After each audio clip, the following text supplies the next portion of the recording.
Hey everyone, welcome back to Trying My Best podcast.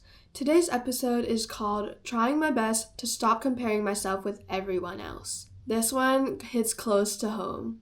I must admit, I personally have come a long way when it comes to comparison, but there are still some days when I feel a little bit extra insecure, and it's hard to not be jealous of how effortless some people are, or how magnetic that girl is, or how many friends that girl's got, and you get the point. You've probably heard of something like this before, but it's very, very hard to not compare ourselves to others around us because it's literally a part of our evolutionary traits to focus on the people around us. Comparison was and still is a measure of observation, a way that we make sense of the world around us. Naturally, we need some kind of baseline to compare the norm to in order to comprehend society. Also, there are two main types of comparisons. Number one is upward and number two is downward.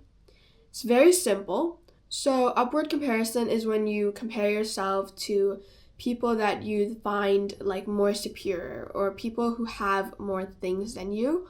While downward comparison is comparing ourselves to people who are struggling more than us. And in this episode, I'm going to be talking about upward comparison because that's the type of comparison that really affects our mental health.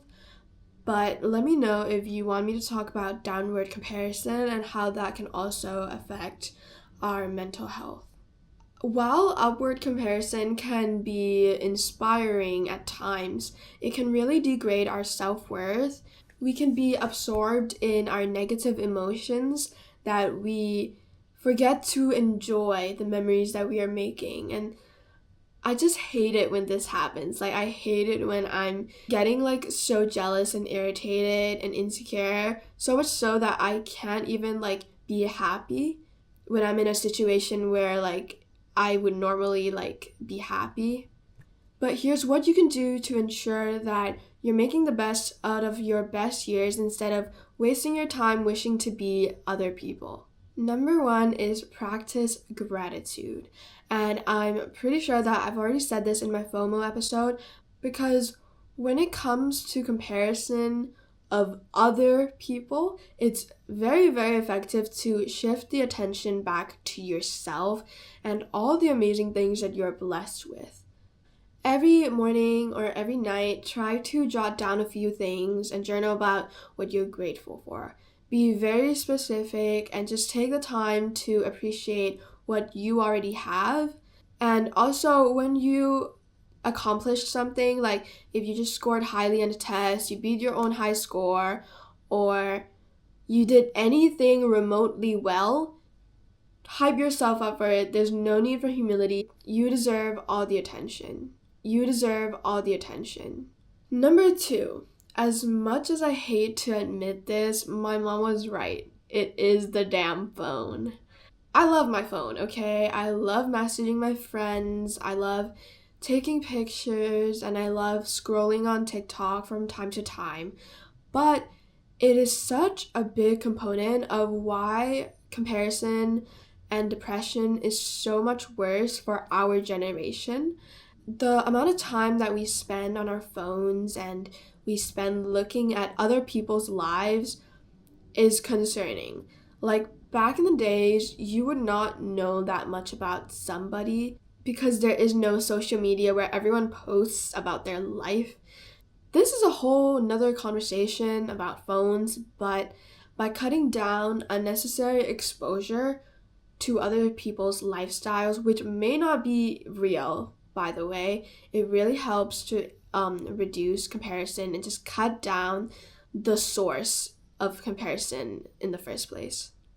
Number three, and this is my last tip for today, is having an abundance mindset. Now, what this means is basically, instead of thinking that it's a competition, everything is limited, think more if that person has something, I can have it too. Or maybe I can do even better than them. I know some of us are competitive and sometimes that's a good thing, But it really isn't the case that like if someone has something that you want, then that means you can't have it either. Like you guys are not competing for anything or anyone, okay? Just because someone has something, it means you can have it too. It doesn't mean that you're not gonna have it. So an abundance mindset really helps inspire us and get us out of this jealousy mode and more into like an inspirational mode.